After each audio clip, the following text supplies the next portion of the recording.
para falar sobre a votação do relatório final da comissão, a gente conversa agora com o senador Eduardo Girão, ele que é titular da CPI da pandemia. Eu dou as boas-vindas ao senhor aqui no Visão CNN, senador. O presidente da CPI, Omar Aziz, comentou que deve haver uma reunião hoje à noite para uma possível inclusão de novos nomes no texto final. Gostaria de saber se o senhor vai a essa reunião e o que o senhor acha de aumentar ainda mais essa lista que vai ser de iniciados, né, que vai ser incluída no relatório. Muito boa tarde. Muito boa tarde, Carla. Gratidão pelo convite mais uma vez aqui com vocês no CNN, na CNN Brasil. Olha, eu não vou para essa reunião porque eu não fui convidado, né? Aliás, são 6 meses de trabalho que eu sou titular, como você bem colocou, dessa CPI, e eu nunca fui chamado para nada, né? Eles resolvem as coisas entre eles, é um grupo de oposicionistas, né?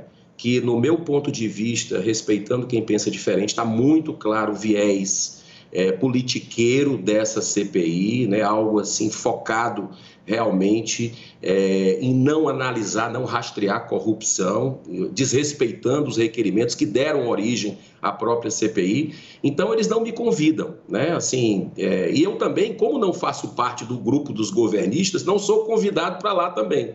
Então, assim, é algo que é difícil você trilhar um caminho nesse fla-flu que vive o Brasil, né? Um clima bélico, uma guerra para antecipar as eleições do ano passado. Essa é a grande realidade. E você tentar trilhar um caminho imparcial, independente, com base na técnica e não na pirotecnia, é muito complicado, mas é isso que a gente está se esforçando para fazer. Inclusive, no meu voto em separado, eu vou sugerir alguns indiciamentos, por exemplo, de algo que essa CPI não quis olhar, e sugerir aprofundamento de investigações com relação à compra da Covaxin, da VAT, né, das negociações que ocorreram com isso, e mostrando também os erros do presidente da República, né, especialmente um comportamento inadequado, dando declarações infelizes sobre a vacina,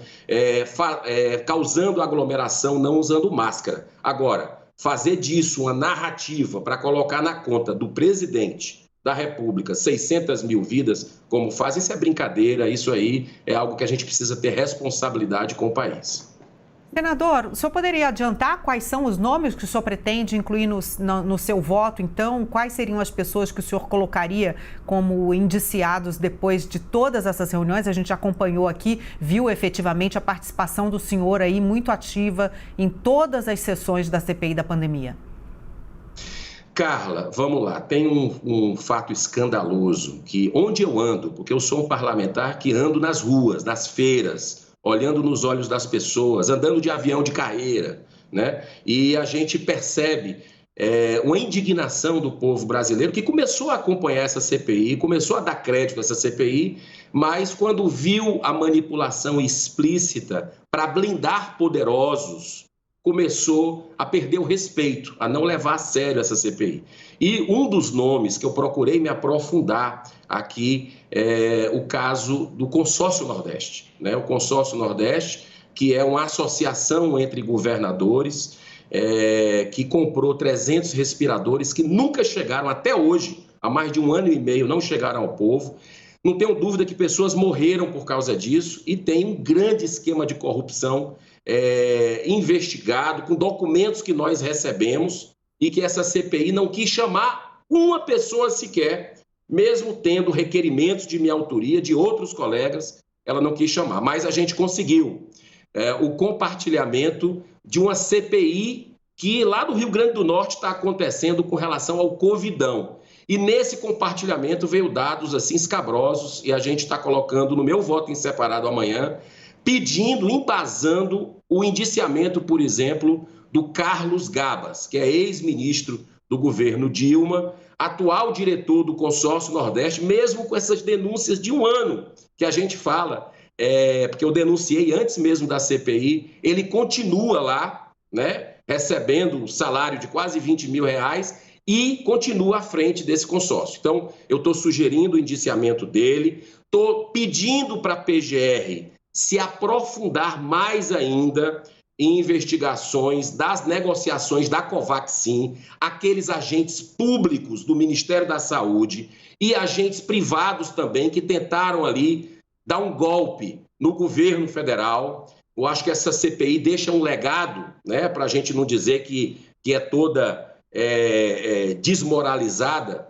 mas ela deixa um legado mostrando que a compliance, né, dentro do Ministério da Saúde não funciona. Né? Então, eu acho que precisa urgentemente ter um sistema de controle melhor, porque qualquer um sobe para tentar vender coisas lá dentro. Isso aí é algo que a gente não pode aceitar de maneira nenhuma. Então, eu vejo que essa CPI está terminando e assim, com as pessoas com o pé atrás, porque vê aí um viés de vingança, inclusive, Carla.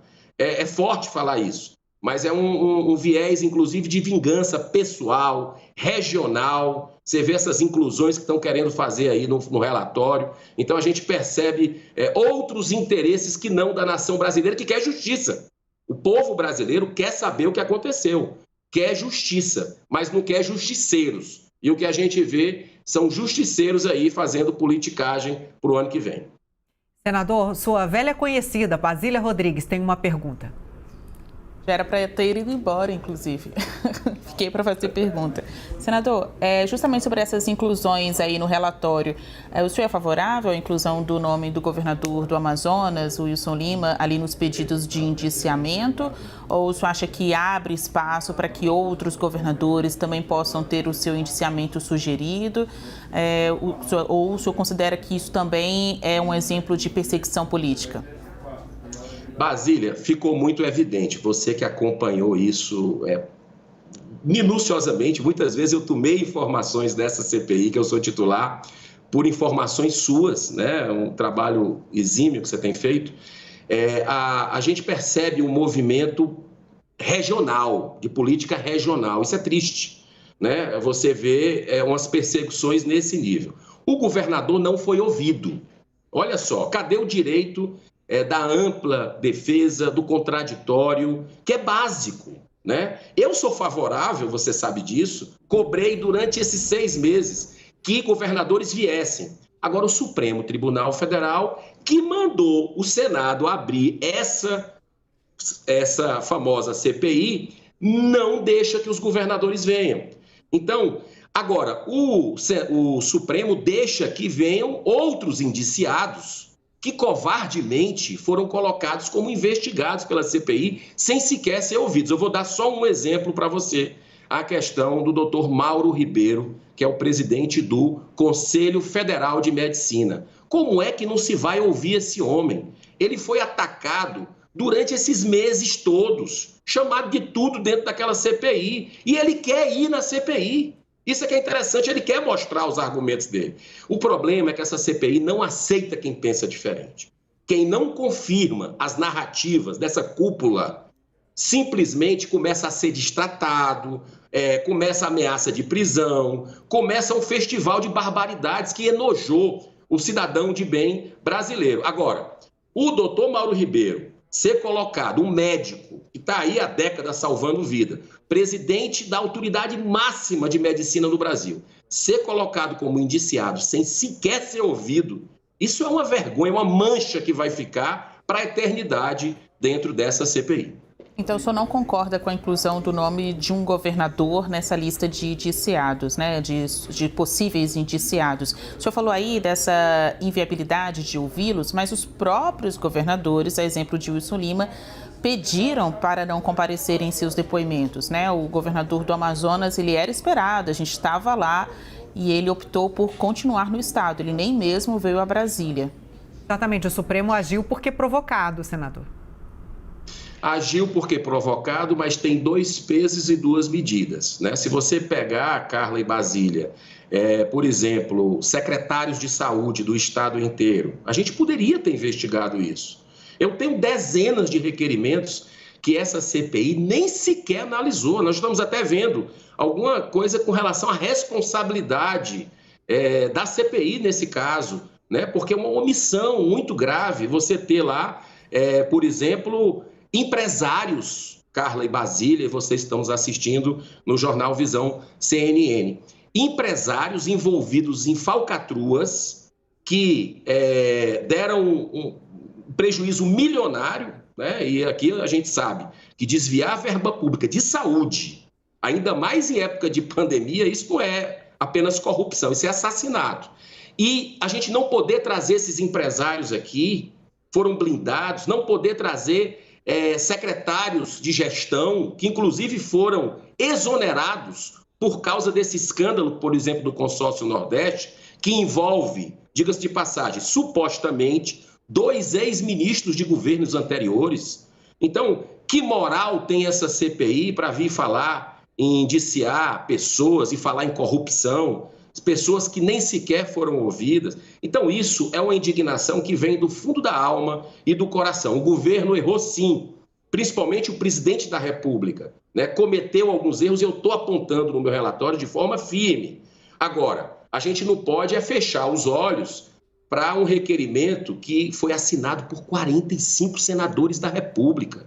A maioria do Senado deu origem a essa CPI para investigar 120 bilhões de reais de verbas federais, que tem mais de 100 operações da Polícia Federal, uma das entidades mais acreditadas pelo povo brasileiro, e da CGU, Controladoria Geral da União, né? E a CPI foi embora, fugiu, né? Quando o cerco começou a apertar com relação a isso, porque ficou feio demais, né? Você passar 6 meses negando requerimentos legítimos, né? Então, assim, é um final melancólico, mas que a gente espera, de alguma forma, contribuir amanhã para que fique, pelo menos, registrado na história. Eu acho que eu vou ter o meu voto apenas amanhã no meu voto em separado, mas que vai ficar registrado para as futuras gerações, pelo menos. Eu agradeço a Basília, agradeço ao senhor, senador Eduardo Girão, pela gentileza de nos atender aqui no Visão CNN. Ele que é titular da CPI da pandemia. Uma ótima tarde para o senhor. Muita paz, Carla, Basília, parabéns pelo trabalho de vocês, estou sempre às ordens. Muito obrigada, senador.